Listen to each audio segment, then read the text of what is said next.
Well, joining us now, we have investigative journalist Tony Gosling joining us from Coromandel, also international lawyer Barry Grossman is joining us now from Bali. Let's start off with Mr. Gosling. Walk us through the important points in the address by leader of Iran's Islamic Revolution, Ayatollah Sayyid Ali Khamenei, to the Iranian nation. Well, I think the key thing he's saying here is that they're now looking at this as a potential bioweapon, which fits in with a lot of the evidence that's out there, which has not been reported at all in any of the mainstream press in the West. But there's an extraordinary contrast, really, isn't there, between the Sino-Soviet powers and the Anglo-Zionist Empire, and the way that both of these two power blocks have dealt with this virus. Russia and China are sending plane loads of aid and doctors to Italy and to other countries affected by the virus. The European Union in Brussels does virtually nothing, and the US takes the biscuit by trying to buy up a monopoly in the vaccines, which was exposed a couple of weeks ago.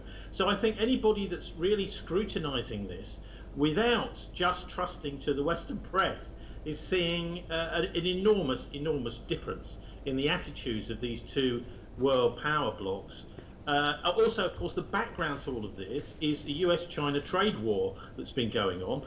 Tensions in the South China Sea, which were highlighted brilliantly by the quite easily forgotten, but still brilliant, John Pilger's documentary, The War on China. So I think that the comments by the Iranian president really, what they're doing is they're starting to say, they're saying we're not jumping to conclusions, but what we're now looking at is that this is part of a much wider war between the United States and parts of the world that it wants to dominate. And it's hardly surprising that evidence is emerging that the COVID-19 may be a bioweapon aimed at the Chinese and the Iranians. And also, of course, many people in the West here, I mean, if you talk to individuals, if you're allowed to get together to have a discussion in the pub or whatever, they're saying, well, isn't it interesting the way that the elderly are targeted by this virus?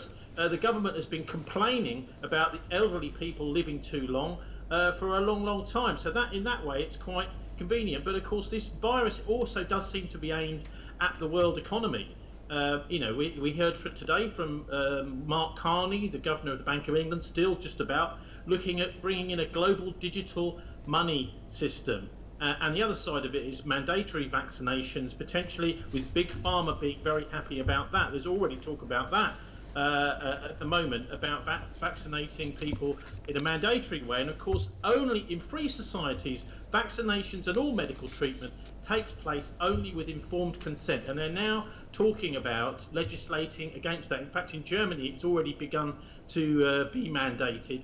Informed consent is the only way that medical treatment should take place, but that is being thrown out of the window. So I think ultimately we're looking here at a kind of police state agenda being ushered in, and a deliberate crashing of an economy which was already in a disastrous state because Trump had been losing the trade war and losing it badly and needed some way out of this. Let's bring in Barry Grossman joining us from Bali. Mr. Grossman, Ayatollah Khamenei highlighted the fact that the U.S. in this case has been disingenuous and dishonest with its offers of help. That issue was also highlighted by another Iranian medical official who spoke of the adverse impact of these sanctions on Iran's access to life-saving medical and pharmaceutical products. Can you further elaborate on that for us as well? Yeah, well, look, we don't have to really look very far to find confirmation for this position that the U.S. is being disingenuous. To be clear, since the beginning of this crisis, the position taken by Atlantic world nations, seemingly from a very central high command, has been anything but about a strategy to contain it, so much as to try and control it for this whole purpose of not overwhelming existing medical infrastructure.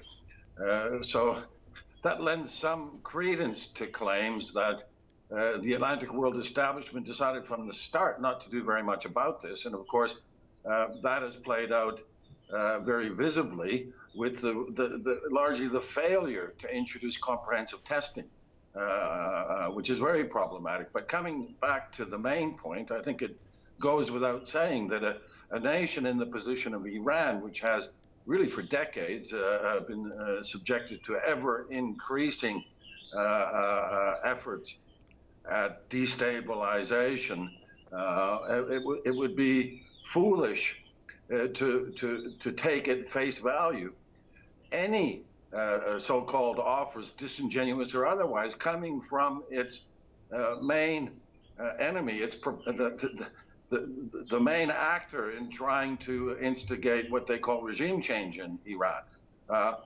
When it comes to the sanctions, of course, we really don't have to look any further than the ICJ's decision, surprising decision, in 2018. And the ICJ was very clear, even if a bit cowardly, in giving the judgment that the unilateral sanctions imposed by the United States and being enforced by the United States against every country in the world with threats violate international law, and that therefore the United States was directed by the highest authority on international law in the world as we know it today to essentially wind back those sanctions, at the very least insofar as they impact on medicines, medical devices, agricultural commodities, and anything that might be described as needed for humanitarian purposes.